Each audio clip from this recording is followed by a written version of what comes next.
Hoy te voy a contar algo que muchos prefieren callar, la verdadera situación económica de Bolivia. ¿Sabías que el dólar paralelo ya no tiene nada que ver con el oficial? ¿Que el déficit fiscal sigue creciendo sin freno? Y lo más impactante, que cada vez más bolivianos están usando USDT en vez de dólares físicos. Esto no es una teoría, esto lo confirma el economista Jorge Acamine en una reciente entrevista con Carlos Valverde. Quédate hasta el final porque lo que vas a escuchar podría afectar tu bolsillo. Empecemos con el tema del déficit fiscal. Bolivia está gastando más de lo que recibe. El economista Jorge Acamine explica que el déficit fiscal se sigue acumulando y que el gobierno lo cubre emitiendo deuda. Y eso tiene un efecto directo en todos. Más deuda significa menos inversión, más impuestos en el futuro y una presión constante sobre la economía. ¿Por qué no se ve esto en las noticias?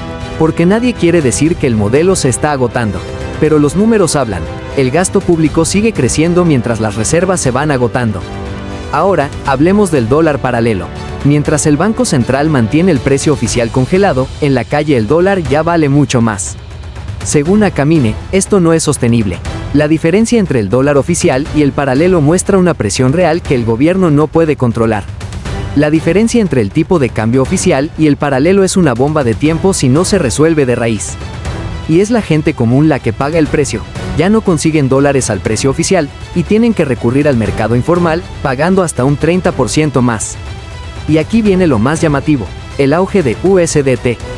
Mientras el dólar físico se hace cada vez más escaso, los bolivianos están recurriendo a monedas estables como el USDT, una criptomoneda que equivale a un dólar digital. Pradero, ayer se registró la más baja, así que vamos a hablar acerca de economía para entender un poquito más. ¿Tiene lógica?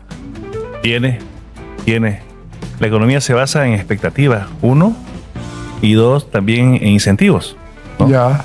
Entonces, date cuenta vos de que hubieron 2 mensajes hace 2 semanas atrás. Aprobación de 200 millones, aprobación de 400 millones.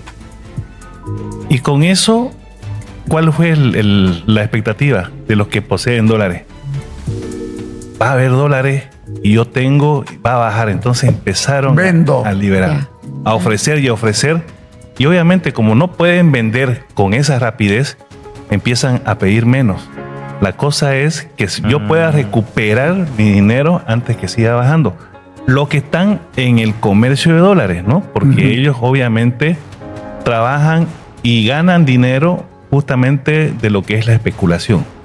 Desde un punto de vista, y lo digo temprano, el tipo de cambio paralelo actualmente, Jorge Acamine dice que tiene como 4 puntos por lo menos especulativos. ¿Qué quiere decir? El tipo de cambio, de acuerdo a algunos cálculos que hacemos y comparamos con otros colegas, desde mi punto de vista no debería pasar de 12. Debería estar entre 10 y 11 y algo. Ese debería ser el tipo de cambio que debería estar fijado por el mercado. Correcto. ¿No? Entonces, el tema de la tendencia a la baja se va a dar. ¿Por qué?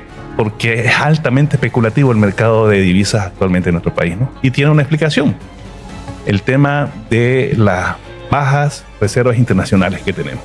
Esa es la variable que hay que analizar en realidad. Mientras esa variable no mejore, vamos a continuar justamente con la especulación y con la fluctuación en el tipo de cambio paralelo. El presidente del Banco Central de Bolivia el día de ayer no se animó a decir cuánto tenemos de plata.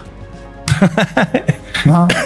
Es que básicamente yo creo que llegas a tener la mínima expresión, digamos, por decirte un par de millones de dólares. Y de ahí tenés que buscar justamente, ¿para qué? Para pagar lo que es la deuda externa. Sí o sí, todos los meses tenés que pagar a alguien. Esto no lo va a subir de nuevo porque van a tener que salir a la calle a comprar dólares. Lo que pasa es que ya lo hicieron. Por eso subió a más de 18. Algo interesante, yo hice un seguimiento justamente al tema de pago de intereses del Banco Central y de deuda, obviamente, externa. Y hay 2 meses críticos. Y al año se va a profundizar porque ya tenemos que renegociar lo que son los bonos soberanos. Pero hasta este año, los meses críticos donde más dinero necesita el país para pagar su deuda o el servicio de deuda es abril y diciembre.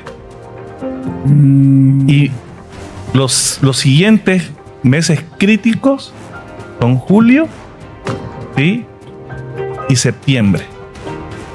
Entonces, por lo que ha estado haciendo el gobierno, no ha esperado, digamos, junio para empezar a juntar dólares. Ha empezado porque fue en mayo. Claro, correcto. en mayo se dio la subida de 20. Exactamente. Ha empezado en mayo y el problema mayor desde mi punto de vista y con lo que puedo deducir porque no hay información es que le brincaron a la USDT y entonces presionaron la falta de dólares y la falta de USDT en el mercado. Porque hay que ser, nuestra economía es chica, entonces la disponibilidad de USDT también no es que tenemos los miles de millones de dólares que están en el mundo, sino los que necesita el mercado en Bolivia. Entonces eso generó justamente una escalada pero impresionante en cuestión de días, ¿no? De lo que es el tipo de cambio paralelo, que lo vincula mucho con el tema del tipo de cambio en la USDT, ¿no? Hoy en día prácticamente es tu referencia, pero no debería ser así. Sin embargo, no debería ser así. En lo político, ¿cuánto va a afectar, por ejemplo, todo lo que está pasando? Y en temas internacionales también, el tema de las calificaciones negativas que ha ido recibiendo Bolivia por diferentes calificadoras, el S&P, Moody's, Fitch and Ratings. ¿Eso afecta también a cómo va a girar la dinámica de las divisas internacionales en el país? Claro que sí. Afecta principalmente la inversión extranjera. ¿Qué quiere decir? Hay muchas empresas de servicios pequeñas que ya se han ido del país, que se están yendo porque no tienen la facilidad de sacar sus dólares hacia sus casas matrices. Entonces, esa dificultad hace que muchas empresas, principalmente de servicio, estén cerrando sus servicios aquí en Bolivia y obviamente es la forma como te afecta. Y al nacional te afecta porque al querer importar, obviamente que tenés dificultad no solamente de un costo financiero excesivo, 170%, ¿no? O cosas así, sino que si vos querés hacerlo mediante el banco, tenés que estar en una lista de espera. Y ahí es donde nace justamente, ¿no? Donde se atiende una necesidad mediante lo que es el uso de la USDT y bueno, y toda la normativa que a partir de junio del año pasado se empieza a dictar, no directamente, pero sí como dándole la forma para que el necesario, el que necesite justamente mover divisas en el exterior, lo haga de forma rápida, ¿no? Es la diferencia entre manejar dólares físicos y USDT. Jorge, y esto que menciona Sebas, por ejemplo, ¿cómo afecta para los que vivimos de un sueldo o a los que tienen un pequeño comercio? La falta de dólares, la estamos viendo, afecta en el incremento de precios. Incrementan los costos, incrementan los precios y el directo afectado es el individuo, el consumidor, ¿no? Ahí, por ejemplo, el Nescafé es el ejemplo de moda, ¿no? De cómo un frasco de Nescafé ha subido prácticamente a más del doble del precio. Salen estos informes y el gobierno sale a hablar y habla de que esto se debe a la ingobernabilidad política. Dice el ministro de Economía, dice, la política no va disociada de la economía. Dice, el problema político golpea al económico. ¿Cómo funciona? ¿Va así? ¿Va así? Le da una vuelta, digamos, ¿no? El ministro... La política es la economía concentrada, pues, ¿no? Correcto. Economía y política van de la mano. Y ese es el problema del gobierno más bien, que no está haciendo política en economía. ¿No? Entonces, el tema de la línea discursiva, si es de gobierno sería media mala, o mala más bien dicho, de querer justificar la falta de créditos para poder seguir manteniendo este modelo que obviamente no tiene ya sustento. El modelo económico que maneja el MAS se sustentaba, y lo hemos dicho hace años atrás, en la generación de mayores ingresos. Mientras el Estado tenga ingresos, el modelo va a funcionar. El problema es que ahorita no tiene ingresos y la única fuente de ingresos para poder llevar adelante su presupuesto serían los préstamos externos. Pero la deuda externa. Y estos préstamos tienen una gravedad porque estamos consiguiendo plata para pagar nada más que los intereses de la deuda, porque todavía no hemos entrado al capital y ahí se nos va a poner complicado. Sí. Y si entramos a un default vamos a estar como Argentina. Argentina está teniendo que ceder el 51% de YPF por orden de una jueza por préstamos que no pagó, ¿no? Correcto. El problema ahorita es que la situación, podemos decir de que es grave, por eso no hay mucha información. El problema va a ser después, ¿no? Si viene otro gobierno, con lo que se va a encontrar. Claro. Ahora, el tema del manejo, ¿no? Del endeudamiento es lo que nos preocupa ya hace tiempo. Carlito, usted sabe, ¿no? Hace tiempo el tema de tener un 40% de tu presupuesto, ¿no? Garantizado con préstamo. Entonces, Wow. es complicadísimo. Si vos ves la economía de un estado, de un país, es como tu economía, ¿no? Tenés mayores ingresos, compras auto, compras casa, ¿no? Si no trabajas, no tenés nada. Si no generas producción, no tenés nada, ¿no? Y si querés adelantarte y no tenés la capacidad de comprarte un auto, te sacas un préstamo. Entonces el Estado hace lo mismo. Pero el banco te va a prestar de acuerdo a tu capacidad de endeudamiento. Créditos.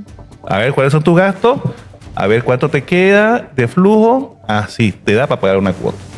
Entonces, podríamos entender de que el Estado funciona de la misma forma. Y en este caso, por ejemplo, ¿qué está pasando? Que se piden créditos para algo en específico y terminan usándose para otra cosa, peor aún, ¿no es cierto?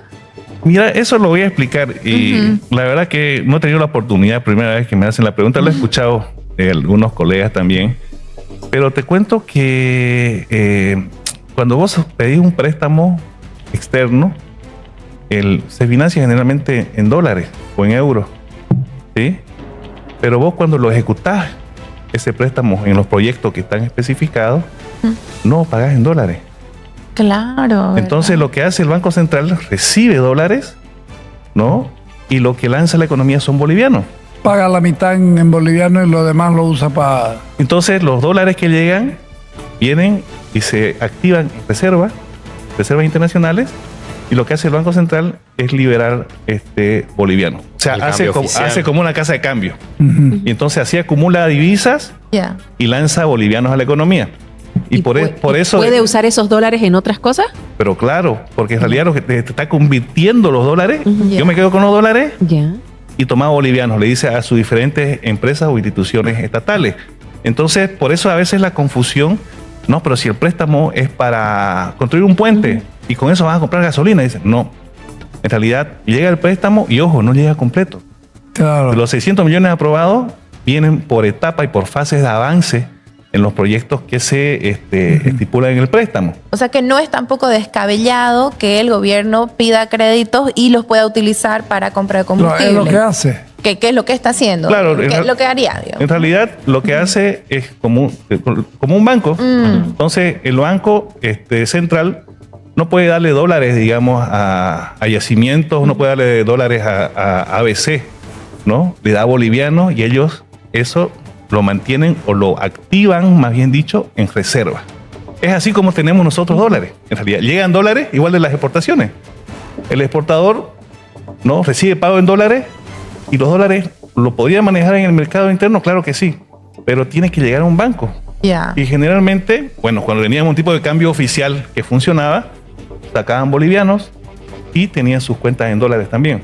Entonces, la economía boliviana se maneja, al menos desde el punto de vista estatal, en boliviano. Llegan dólares, salen bolivianos. Y entonces así como vas acumulando. Y eso es lo que ayuda a que eso es lo siga que ayuda- bajando. Y eso es lo que ayuda justamente a que tenga algunos dólares el Banco Central y pueda ir cumpliendo con la compra de combustible por un lado y el tema de pago de deuda por otro. Que son los dos únicos rubros en los que está metido ahora, ¿no? No tenemos más que oro y dólares. Ujú. Y un poco de derechos especiales de giros, que eso igual en cualquier momento ya se van Perdón, gastando. en los últimos 4 años la emisión de moneda del 50% más ya es inorgánica, sin respaldo. Yo justamente en base a eso estaba revisando algunos números. Sí, digamos, hay una emisión inorgánica o un aumento de la masa monetaria, me habían dicho. Yo tengo entre 20 y 30% de más. Ay, Pero tu problema realmente va a empezar cuando esa emisión, como se llama inorgánica, o ese incremento en la masa monetaria sobrepase el 100%. Ya. Entonces, seguro algunos colegas está ya por encima del 50%. Algunos decían que ya está cerca del 80%. Entonces, eso se... ahí se llama crisis de verdad. Claro, ahí estarías vos inclusive deduciendo que el incremento de precios es porque hay mucho dinero en la economía. Pero desde mi punto de vista y en base a lo que he podido analizar, el incremento de precios es por un incremento de costo. Es incremento de costo. Entonces, de repente se puede disfrazar un poco el tema justamente de una mayor cantidad de dinero en la economía, pero que de que existe. Ayer ha sacado el Banco Central justamente un producto. Entonces, está vendiendo unos bonos desde 200 bolivianos, o no sé, algo así. ¿Eso es para sacar plata del... Correcto. ¿Bono del Bicentenario? ¿Algo así? Exactamente. Eso es muy interesante y voy a tratar de explicárselo. Cuando yo quiero lanzar dinero a la economía, generalmente lo hago mediante los bancos. ¿Cómo? Entonces a los bancos les obligo les compro. Ellos tienen unos bonos que el Banco Central les da. Entonces, dame mi bono, toma tu efectivo. Le da más plata a los bancos. Dice que tiene una tasa fija del 9.75% y un componente adicional vinculado al precio internacional del oro, dice. Sí. El título está destinado a pequeños y grandes ahorristas. La inversión mínima es de 200 bolivianos y va a estar disponible hasta el 30 de agosto. Entonces, con esto, Carla, ¿qué es lo que párate. quieren? Entonces, con este Lo que pasa es que de nuevo, por reloj favor, pide. no lo vi. el reloj avisa que hay que pararse para hacer ejercicio. Ah, ya. Y ya le marcó. saltó la alarma a Carlos. Entonces Carla se ejercita por Carlos. Muy buena esa. No, lo vi de reojo, ¿no? Pero... entonces, terminando la explicación, estas son herramientas de política monetaria. Entonces, cuando el Banco Central identifica que hay dinero, y ellos saben que hay dinero, hay demás moneda en el mercado, ¿qué hace? Te dice, Carlito, toma, te doy un bono. Este papelito te voy a pagar 9.71% y está vinculado al oro. Dame tus 200 bolivianos. Entonces vos lo ves, analizás, le decís, bueno, negocio ya, está bien, toma mi plata.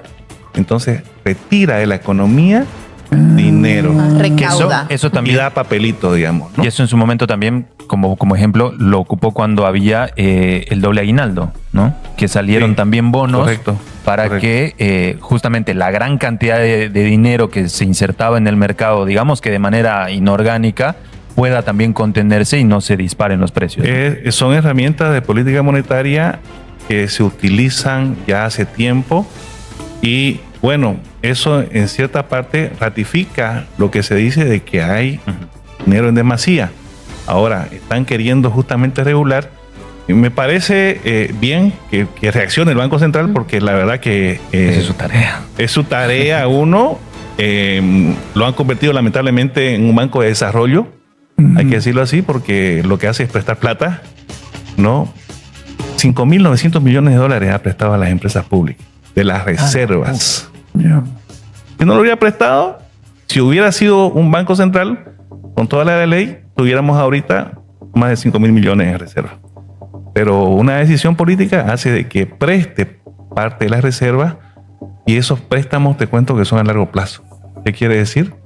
Que por lo menos seguramente hace 4 años atrás yo pregunté a un director del Banco Central si estaban pagando las empresas a las que se le prestó. Y me dijo que sí, se están pagando los préstamos, pero son a 20 años. O sea, no lo vamos a ver nunca. No vamos a ver la plata junta en mucho tiempo. Y eso se le presta a empresas que no tienen respaldo, o sea, como que son ineficientes, como que no tienen ganancias, o sea, ¿se presta por una decisión política o hay realmente una razón justificada como para poder prestarles esa ¿Qué es lo que cantidad de plata? pasa? Que el endeudamiento interno es de corto plazo. Cada vez más bolivianos usan apps para comprar y guardar USDT, saltándose por completo el sistema bancario tradicional. Esto es una señal de que la confianza se está perdiendo. Y si tú todavía no lo sabías, te conviene informarte, porque cada día hay más operaciones en USDT en el país. El problema, como advierte Acamine, es que el gobierno sigue sin aplicar medidas estructurales. Solo se limita a tapar huecos, emitir bonos, mantener el dólar congelado, pero eso tiene fecha de caducidad. ¿Y qué puede pasar si no se hace nada? Una devaluación real, escasez de productos, incluso un corralito financiero si la confianza desaparece del todo. La pregunta es, ¿estamos preparados para lo que puede venir? Déficit fiscal, dólar paralelo descontrolado, USDT como refugio. Bolivia vive una tormenta económica silenciosa.